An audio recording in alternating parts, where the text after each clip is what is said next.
Le premier reportage du tout nouveau journal télévisé imposé au programme de la RTF par Pierre Sabag. Une balade en montgolfière au-dessus de l'Île-de-France qui s'est terminée, sans trop de casse heureusement, dans un champ à une quarantaine de kilomètres de Paris. À l'époque, fin 49, les moyens sont faibles, tout comme le nombre de téléviseurs, moins de 300. Autour de Pierre Sabag, plus saltimbanque que journaliste, des jeunes gens de 20 ans, sans prédécesseur, inventent un genre nouveau.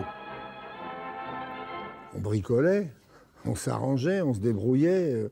Le journal télévisé, à l'époque, n'était pas un journal, étant donné que nous n'avions que des caméras d'amateurs. Le journal télévisé devient vraiment une institution dans la France gaulienne. Il faut dire qu'en 10 ans, les récepteurs passeront de 1 à 10 millions.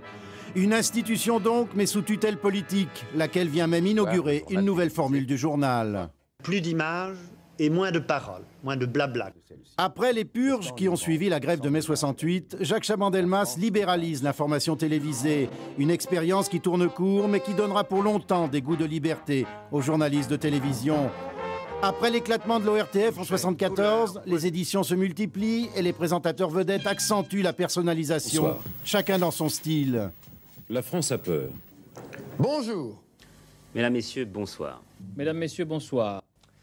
Bonsoir.